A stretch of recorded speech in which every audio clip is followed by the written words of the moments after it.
marka waxaa galaynaa iligta waa la kala qeybiyaa ayaga kuwa waxaa la yiraahdaa permanent ah iyo kuwa waxaa jira oo wax la yiraahdo deciduous kuwaas marka decidioska waxa waay marka teethkaas waxa waay marka caruurta ilkaha marka yar yihiin ayaa la yiraahdaa caruurta ilkaha oo caruurta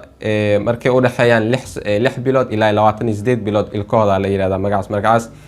iligtaas marka waxay ka kooban tahay caruurta yar waxay leeyihiin 20 ilkood haddii waxaan naqaanaa haddii ilig ka dhacdo ama ay ka jabto in ay mid kale usoo bixiso mid kale cusub ama dadka waaweynka iligtooda waxaa la yiraahdaa permanent teeth oo haddii hal mar ka dhacdo mar kale uma soo bixayso ama way adag tahay inay dib dambe usoo baxdo marka ayaga dadka waaweynka waxay leeyihiin marka ilaa iyo 32 ilkood ay leeyihiin ay ku jiraan marka goosaha miciyaha iyo iligta ayada da'dood waxay u dhaxaysaa marka 18 ilaa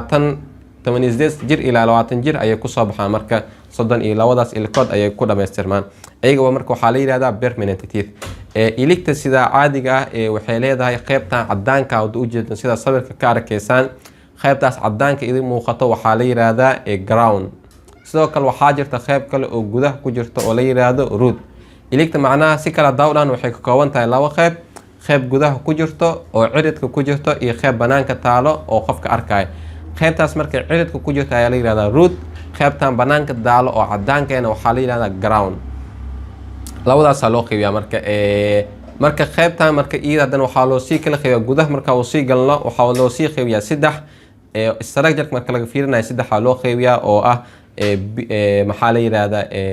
enamel dental pubic cavity iyo centum iyo cemendum afartaas qaybood ayaa loo qeybiyaa enamelka marka waa qaybta cadaanka ah kor qofka u jeedo sida sawirka ka arkayaba qaybtaasna waxaa la yiraahdaa qaybta ugu adag ee jirka ay kamid tahay khaasatan iligta wax adeega ka dhigaya qaybtaas waaye waxaa ka hooseysa qaybtaas sida sawirka ka arkaysaanba cadaanka marka laga soo baxo qayb kale kalarkeeda oo gareyga qaybtan hadda u jeedaan gareyga waxaa la yiraahdaa dentilka marka waxay ka hooseysaa groundka dentilka marka waa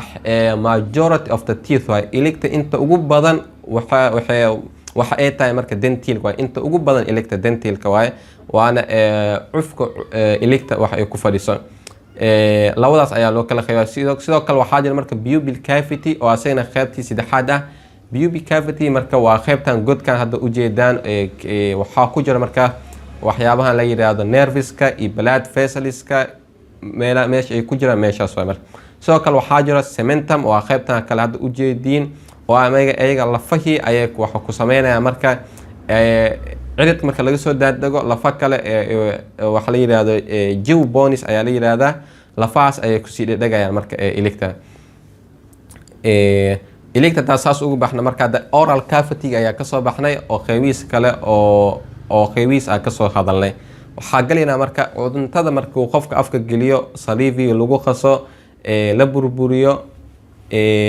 cuntadii afka way soo gudbaysaa marka afka ma lagu sii heenayo way soo gudbaysaa qofka wuxuu bilaabaa cuntadii in uu soo laqo markaas laqitaankii ayaa galaynaa marka meesha ugu horeysa marka afka marka laga soo gudbo meesha ku xigto waxaa la yiraahdaa varnakis kan waa la kala qeybiyaa ilaa 3 loo kala qeybiyaa hadda laakiin qaybta digestive systemka waxay naga qosaysaa laba qayb oo ah orovarnakis iyo laryngovarnakis labadaas qayb ayay soo maraysaa cuntada kadib waxay imaanaysaa meeshan la yiraahdo epiglottiska lecture-kii hore ayaa ka soo hadalnay oo ugu hadlaynay respiratory systemka waxyar hataa ka sii taabto epiglottiska waxay tahay waa xubin yar sida hadda sawirka ugu jeedaan ama videoga ugu jeedaan epiglottiskaas marka wuxuu sameynayaa maxaa la yiraahdaa tubadii hawada maraysa ayuu daboolaa markay tubada oo cuntada ay soo marayso cuntada epiglottiska marka door weyn ayuu ka qaataa marka la taaganahay digestive systemka epiglottiska markay cuntada saas ugu sii gudbaan waxay xubinta kale ee ku sii xigto waxay tahay marka wax xubintan la yiraahdo esophagus ama hunguri cadaha ama hunguri mareenka sida loo yaqaan qof sida u yaqaanaba dhirirkeeda waa tuba aad u dheer ah waxaa lagu qiyaasaa ilaa iyo 10 inji ayaa lagu qiyaasaa waxay ka bilaabanaysaa marka ayaga varnakiska ay soo bilaabanaysaa ilaa iyo waxay aadaysaa caloosh ay ku xiriirsamaysaa tubada marka shaqadeeda waxay tahay marka cuntadii afka ka soo gudubtay ayay waxa ku xiraysaa caloosha canal oo kale waa afka iyo caloosha isku xiraysaa marka afka cuntada markay kasoo gudubto caloosha intaynan soo aadin wadada ay caloosha soo marayso waay marka maritaankaas cuntadaas ay soo marayso waxaa la yiraahdaa marka peristalsis ayaa la yiraahdaa peristalsis waa qayb sida hiirka oo kale ay ku soo maraysaa si tartiib ay ku soo maraysaa murqo ayaa soo riixay marka waa la soo dhiijinaa soo soconay ilaa ay ka tagto marka caloosha marka qaybtan inta ayaa soo gabagabeynayna ugu hadlaynay digestive systemka qaybta dambe ayaa ka bilaabi doonaa caloosha iyo wixii kale ku siixo hada wabillahi tawfiiq wasalaamu calaykum waraxmatullaahi wabarakaatuh